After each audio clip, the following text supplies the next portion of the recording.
여러분, 만약에 한 나라가 곰이 사람으로 변해서 시작됐다고 하면 믿으시겠어요? 좀 황당하게 들리죠? 근데 이게 동아시아 건국 신화의 세계입니다. 이건 단순한 옛날 이야기가 아니에요. 사실은 말이죠. 고대 권력자들이 휘두른 가장 강력한 무기 중 하나였습니다. 자, 그럼 지금부터 한번 제대로 파헤쳐보죠. 자, 방금 그 곰 이야기 말이에요. 이게 시작입니다.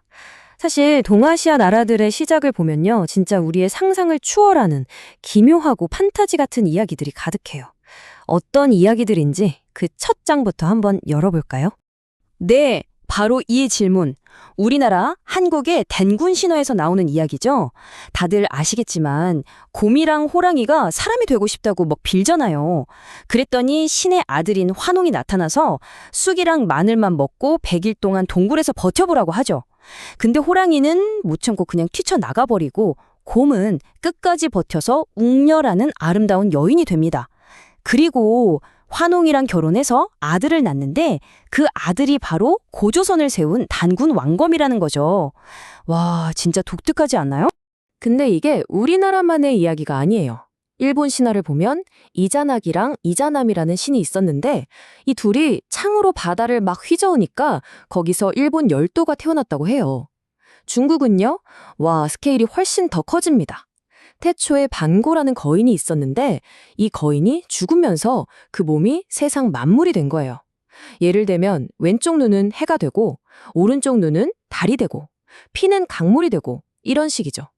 그러니까 보세요. 세 나라 모두 시작부터가 보통 상식으로는 이해하기 힘든 정말 판타지 같은 이야기로 출발하는 겁니다.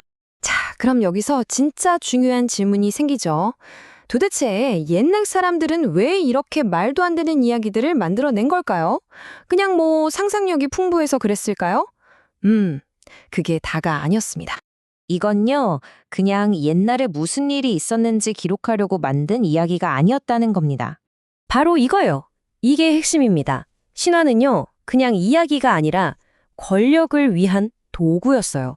아주 잘 설계된 고대의 정치적인 기술이었던 거죠.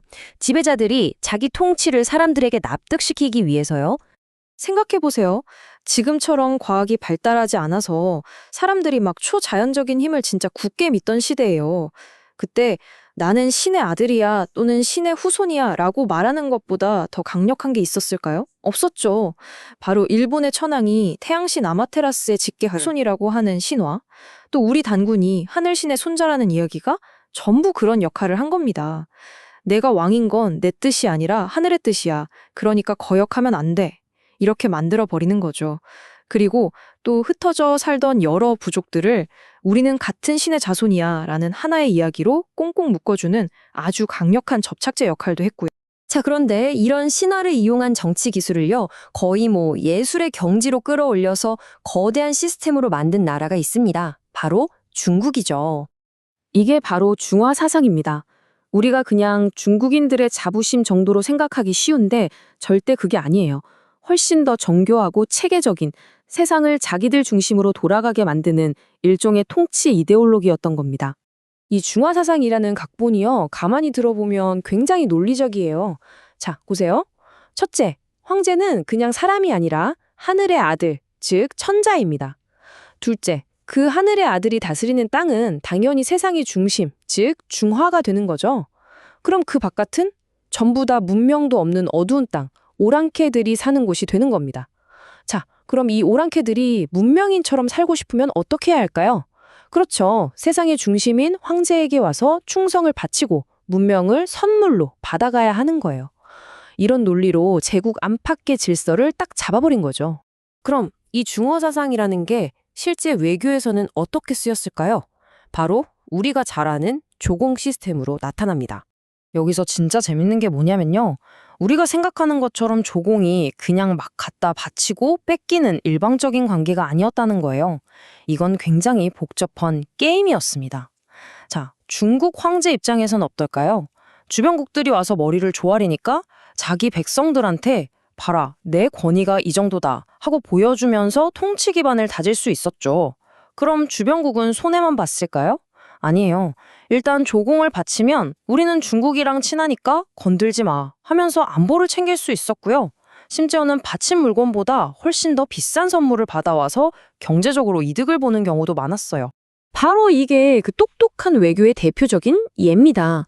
당시 고구려가 북위의 조공을 바쳤는데 이게 뭐 약해서 굽신거린 게 아니었어요. 일단 형식적으로 조공을 해서 북쪽 국경을 안정시키는 거예요. 우린 싸울 생각 없어요 하면서요. 그리고는 어떻게 했냐? 모든 군사력을 남쪽으로 돌려서 백제랑 신라를 공격하는 데 집중한 거죠. 와, 진짜 조공을 실리 외교의 도구로 기가 막히게 활용한 거 아닙니까?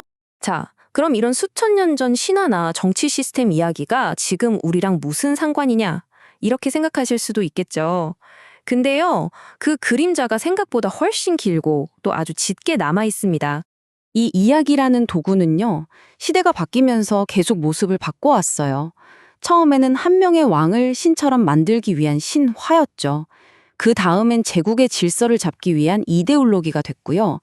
그리고 지금은요, 하나의 통일된 국가를 만들기 위한 민족주의 역사로 변신한 겁니다.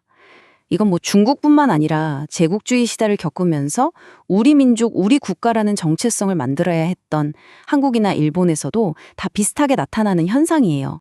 요즘 중국이 뭐 동북공정이다 뭐다 하면서 주변 역사를 자기들 역사라고 주장하는 거 많이 들어보셨죠? 이게 바로 그 옛날 각본의 현대판인 셈입니다. 중국 안에 있는 56개나 되는 소수민족들이 딴 생각 못하게 우리는 모두 위대한 하나의 중화민족이다 라는 거대한 이야기 속에 묶어두려는 거예요. 정치적인 안정을 위해서요. 그런데 사실 이건 중국만 그런 건 아니에요.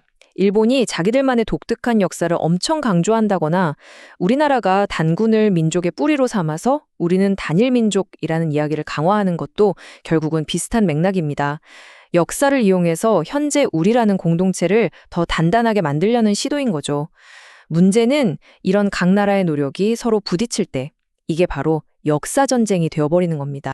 결국 이 모든 걸 보면 신화나 역사는 그냥 박물관에 있는 옛날 이야기가 아니에요.